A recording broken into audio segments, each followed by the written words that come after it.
Hola, soy Carlos Ruz del Sistema de Enseñanza Abierta y compartiré con ustedes durante las próximas semanas el curso Personas y Familia.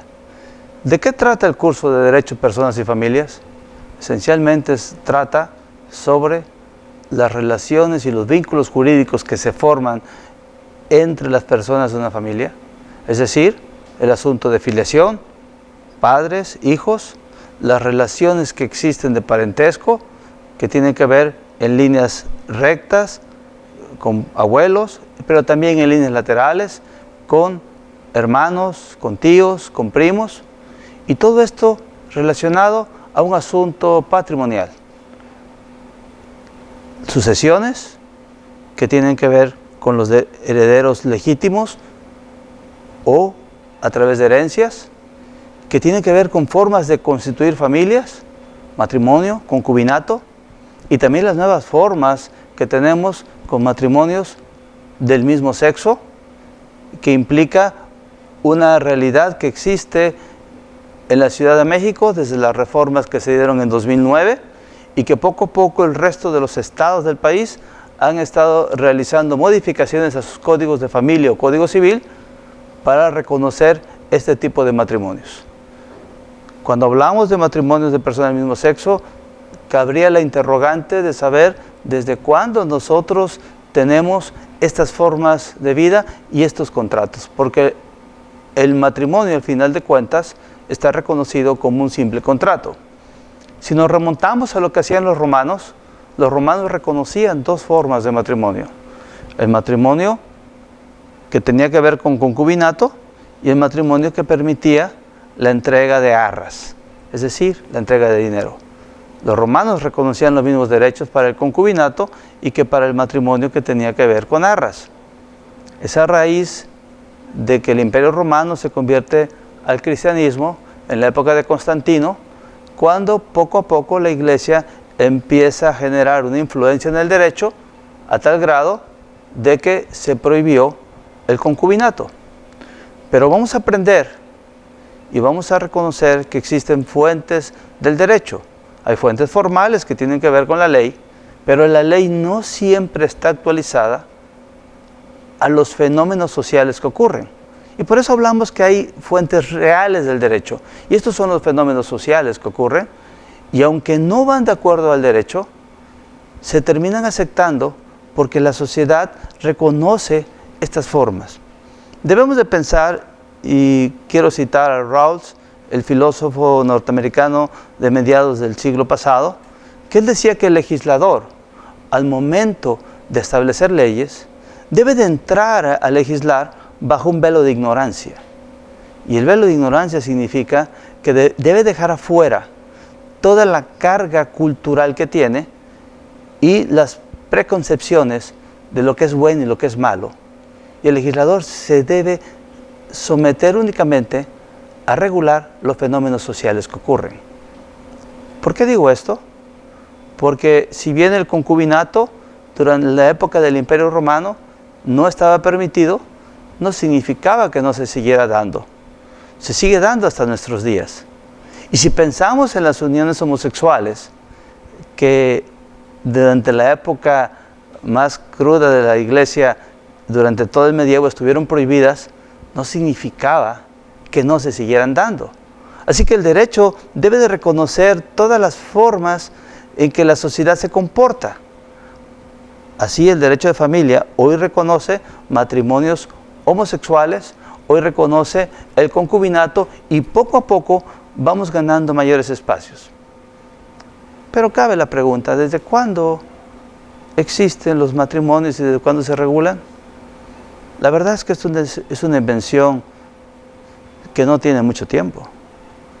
Si el ser humano existe, y las evidencias son de que existe hace cerca de 2 millones de años, existen seres muy parecidos a nosotros, y que el sapiens, como pomposamente nos hacemos llamar para decir que somos un hombre inteligente, sus evidencias son desde hace 315.000 años. En Marruecos encontraron evidencias de que ya había sapiens. ¿Cómo vivían esos antiguos moradores? La verdad es que poco sabemos. muchas de las cosas no las podemos imaginar.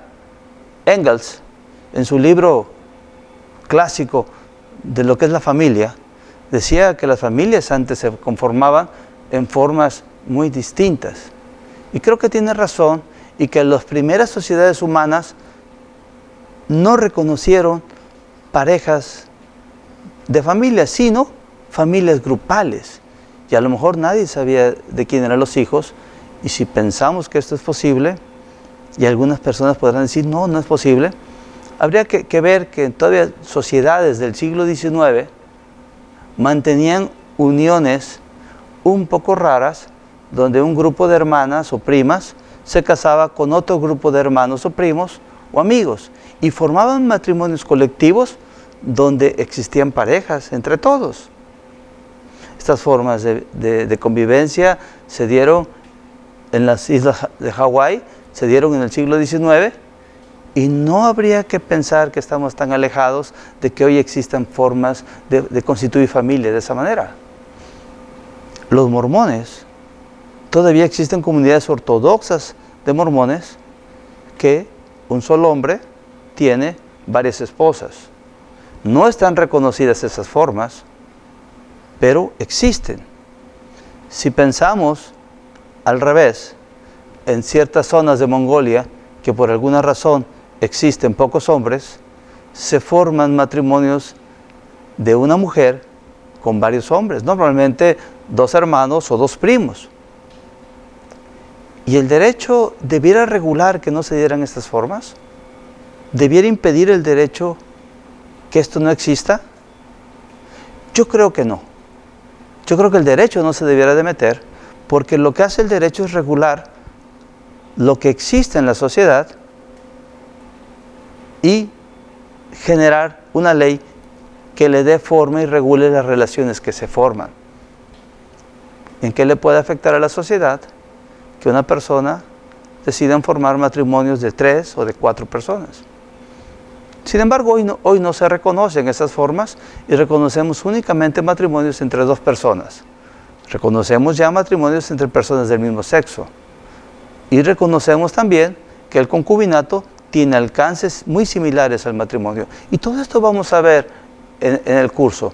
También vamos a ver las relaciones que se dan para formar ficciones que permitan el reconocimiento de hijos no nacidos de matrimonio, como puede ser el caso de la adopción. Y a través de los derechos de los niños, hoy reconocemos que todas las formas de adopción deben ser adopción plena. Pero haremos un breve recorrido por los códigos civiles y familiares del país para darnos cuenta que no todas las legislaciones han reconocido la adopción plena.